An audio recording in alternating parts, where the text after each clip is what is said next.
I'm super late to this one, but someone finally beat Tetris. I know it was on the news. Blue Scooty setting a new world record for the longest Today game I of learned NES Paws' Tetris weakness by from getting Waff the Ladies. first ever I level know. 157. That But particular something one just unexpected has nice, is about to happen. nice art, okay? He just became the first person ever to trigger a game crash, reaching the true kill screen, which is by far the biggest achievement in the 34-year-old history of the pro classic Tetris scene. So why is this such a big deal? And there was can a record pro like this classic ever be Tetris broken? scene. To answer both those questions, we need to go back and start with the first unbeatable barrier in the game.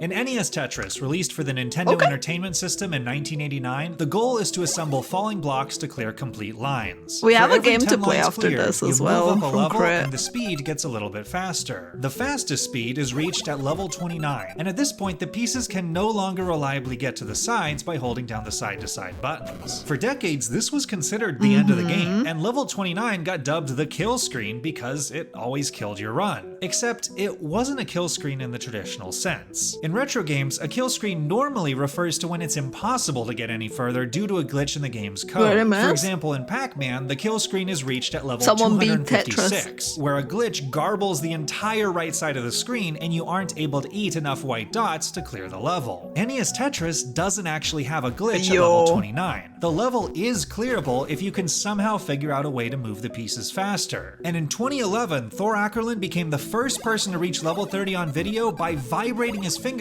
to mash the controller faster than the game's built-in speed. Vibrating his fingers. Hyper tapping. And because level 29 that guy was a god with his fingers, huh?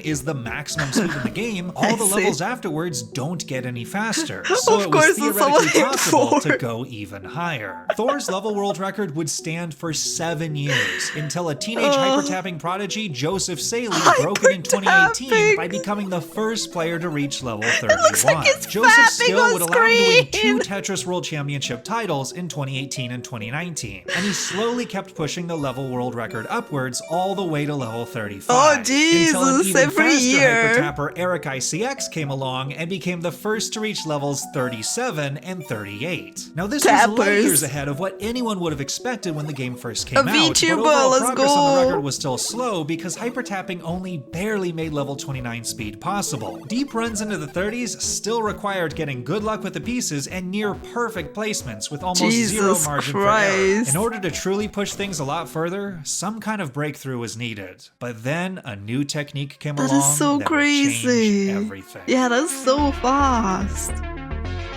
In 2020, a Tetris player named Cheese watched a video on various button mashing strategies and had the epiphany to combine a multi-finger technique by Hector Fly done on arcade cabinets and another technique that used a finger on the bottom of the controller to push it into another finger on the top. He called this new technique rolling, and it allowed him to easily reach button mashing speeds over twice as fast as the quickest hyper tappers. He became the first player to ever reach level 40, and although a hyper tapper named Alex Thatch would end up taking the record back, he would be the last tapper ever to do so. Over the next few months, there was a flurry of new records as most of the top players in the scene switched over to the new rolling technique, culminating in Eric ICX, now a roller, shattering the record in 2021 by making it all the way to level 95. With the fastest speed in the game now fully mastered, it seemed like the sky was the limit for how far players could go. But an even bigger challenge than speed was looming on the horizon. I can't believe the Tetris scene is so competitive and people are like... NES Tetris was originally designed with 10... That reminds me of the time when they speedran stuff by licking their CDs and making them dirty.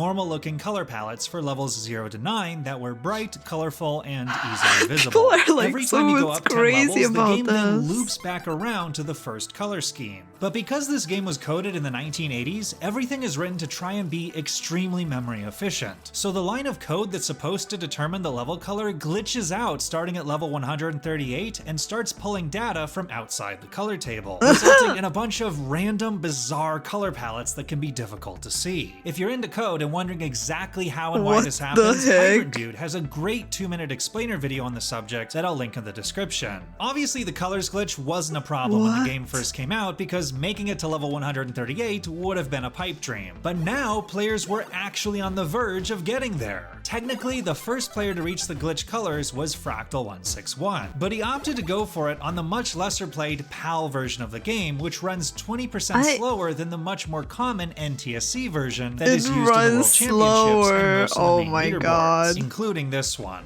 Eric ICX became the first person to achieve glitched colors on the NTSC version, impressively managing to get it in an actual tournament match and making it all the way to level 146. So now you gotta be a god at colors. Cost him to top out. He ended up winning the 2022 World Championships a few months later. But now the combination of challenges with visibility and sheer endurance were starting to seriously slow down progress again, as Eric's world record game had lasted nearly 40 minutes. It took over a year before anyone was able to get past the dim level that had taken out Eric. And yeah, they're like crazy good at finally this. Managed to beat it, he got taken out by an even more difficult level featuring pieces that were nearly pitch black. Black and white pieces? No, I couldn't see it. I couldn't see it on my screen. It just went dark. So what was the future of the record? Christ. Slow incremental progress at increasingly difficult to see levels? Well, it turns out the most significant achievement yet was closer than anyone thought. So 150 is the true kill screen. Back in 2021, a programmer, Greg Cannon, made a Tetris-playing AI called Stack Rabbit in order to push the game far beyond what was possible for a human. Not limited by stamina or eyesight, Stack Rabbit was able to fly past the most difficult glitched color levels with ease. And Greg ended up coining names for each of the color schemes as they passed, such as calling the dim level that took out Eric Dusk, and the black level that took out Andy Charcoal. Stack Rabbit would continue to play through even more bizarre glitches that happened later on, such as level 235, which lasts for 800 lines instead of the typical 10. But eventually, the game just can't function anymore. And there's the long bar, and it's gonna crash the game with that Tetris into level 237. God damn. Its final score is 102 million. So what's going on that here? AI. In the simplest possible terms, the game is running on code, which is instructions on what to do next, and RAM, which is its workspace where it calculates things and keeps track of what it's doing. The game's code starts to become really inefficient on very high levels because no one was expected to get this far, and eventually a glitch happens where the game switches from reading instructions from the code to reading the RAM as if it were code. If the resulting garble generates a stop command, it completely breaks the game, leading to it being called the true kill screen. If you want the full technical breakdown, again, Hydrant Dude has a great video on the topic that I'll link in the description. But here's the thing, the game crash doesn't always happen in the same spot, because the glitch can get triggered by very specific things depending on the level, such as what piece you have or how many lines you clear at once. And Stack Rabbit was actually playing on a modified version of the game that has 7 digits in the score counter instead of 6, so it didn't have the same crash spots as an unmodified version. In 2022, there was a massive effort put into researching the mechanics of the crash, and Hydrant Dude made a spreadsheet tallying up every possible situation that could cause the crash to be triggered. Yeah, I know, the same guy again. This guy's the MVP of documenting all this stuff. And it turns out that the earliest possible trigger for the crash on the unmodified original version of the game was a single at the transition into level 155. That actually wasn't too far off from the world record. People being so passionate about Tetris was awe-inspiring. In 2023, after Fractal won the World Championships and firmly established himself as the best current player in the scene, I wish I had that level of passion. Daily attempts to get the crash. But on the very first night of his grind, a player named Blue Scooty shocked the scene by being the first player to ever beat Charcoal and make it all the way to level 153. Not only did this set a new level world record and score world record to boot, it was only 18 lines away from the first crash. Scooty was a newer player in the scene who'd recently been on a meteoric rise, achieving a surprise semifinals finish in the 2023 World Championships. And after getting the record, he decided to challenge Fractal and start grinding for the game crash himself, and later said in an interview, "You know, I just thought if I was so close, I might as well race him for it and try and beat him to the crash." But Fractal looks like he could be getting it at any moment. Less than 24 hours later, on day 2 of the grind, he had a game early on that went all the way to the level right before the glitched colors. Damn. You ready? Oh, okay. Jesus Christ. Later on in the night, he succeeded in getting to the glitched colors, but then disaster struck might when as he well. hit dusk. Oh my god. I mean, he has a lot of spare time as a kid, right? Despite not getting the game crash, this game would actually end up taking back the score world record from Blue Scooty. On day 3, Fractal started up again, ready for another evening of attempts. But just 20 minutes into the stream, the chat alerted him that Blue Scooty was currently on a big run. Wait, what is Scooty at right now? Let's go. Oh my god. The fandom is serious on Tetris. I can Scooty see was that. on a It's roll, crazy. having reached the glitched colors and easily coasted through dusk with a low board. Whoa. Next up was Charcoal. He had a little bit of trouble at the beginning, but managed to clutch a line piece to the left to get the stack down to complete the level. Now it was just a matter of carrying the game to the finish line. He slowly kept downing levels, passing his old record and making it to 154. This was it. That's He just needed a crazy. single on the final line clear to get it. But then 4 lines in, he misdropped. Now in dig mode, he started optimizing his stack for survival instead of singles. He managed to open his board just in time to fill the long bar dependency, but oh no! Damn. I missed it. He'd accidentally passed the crash trigger by clearing a triple instead of a single. That Scooty is marched onward, unsure of nuts. when he'd get another chance. Oh my god. Please crash. The next available target was on level 157, where every 1 line clear would have a 73% chance of triggering a crash. But as Scooty entered the level, he suddenly started to misdrop again. Nothing was clearing any lines. His chances were Yo, the slipping fact that away, he's but in a fucking it up is last-ditch effort with helping a him J piece to the clear. left, it This is happened. insane. Oh my god. Immediately, reactions poured in from the rest of the community. That is insane. You got it! Oh And my they're God! so supportive of each The truly other. crazy thing about this achievement is that NES Tetris had always been considered an unbeatable game. No matter how good you played, eventually your board would reach the top of the screen and the game would be over. This was the first time ever where instead of the game beating the player had beaten the game. And this really feels like a turning point for the scene It as is a whole. At the time crazy, Cheese invented the yeah. new rolling play style, he expressed concern that it was too OP and would eventually destroy the scene. But instead, it's caused the scene to have a complete rolled, renaissance. honestly. Concerns about tournament games going too long due to endless lineouts have instead been replaced by ROM patches adding a new faster speed at level 39 that resulted in exciting battles for bigger line clears that this are is worth so- more points. The level and score world records, once thought to be getting stale as they turned into a mere endurance challenge, had suddenly given us the most exciting record chase the This is community so had ever crazy. seen, with They the world went records from- changing hands multiple times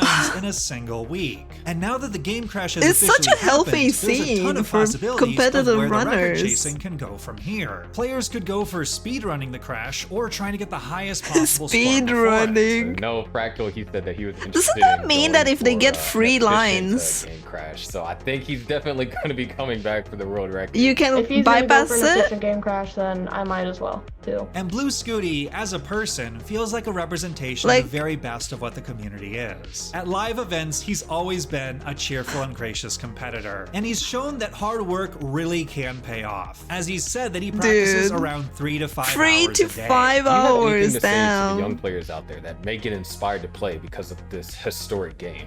If you set your mind to something and you put work into it, most likely you will get it. If you try hard enough. Fucking 14-year-old is more mature than most adults I've met. I'm fucking done, man. I'm fucking done. A 14-year-old's like, you know, if you put your mind to it and you put the practice in and the hard work, you're gonna get far.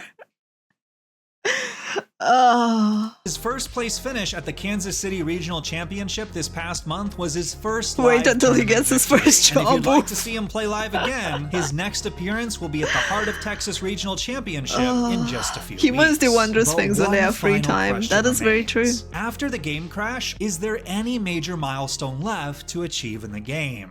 As it turns out, the answer is yes. What if, instead of intentionally trying to get the crash as quickly as possible, You're you trying to instead delay it, try yeah. to avoid it? Yeah, that's Just what I was how far saying. could you Like, possibly get? if you get free liners, you avoided the crash, right? So technically, he In could order to push the game crash beyond further. what humans and even AIs can currently do, some people in the community have constructed tool-assisted speedruns, aka TASes, where instead of being played in real time, every move is manually entered in. This allows them to simulate what it would look like if a player was able to avoid all the potential traps that could trigger the crash. This would become almost a fundamentally different type of challenge than any previous one in the game. Task runs or something else? The player in the game will be working together as a team, with the player doing everything they can to ease the burden of the game's ancient code limping along, keeping them both alive. If both the player and the game survived every pitfall, the final level they would reach is level 255, with a glitched color scheme of pure red.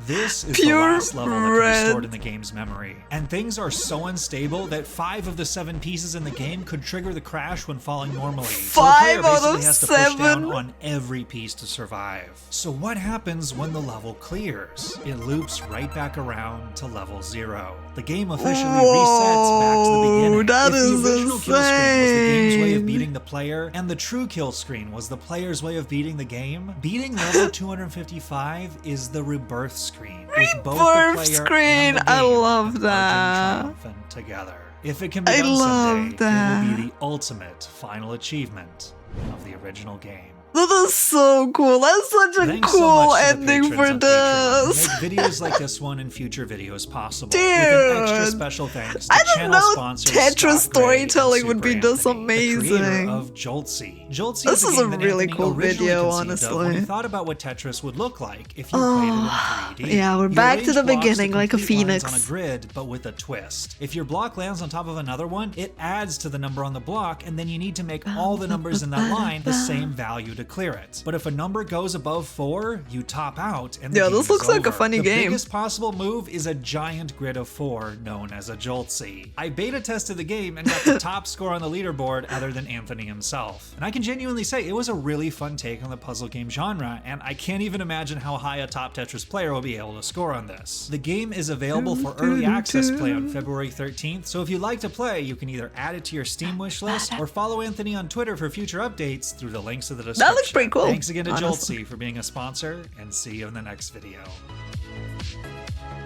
Yeah, this was a cool video. Thanks again for recommending it. YouTube, if you have any other recommendations, put them down below in the comments. Bye-bye!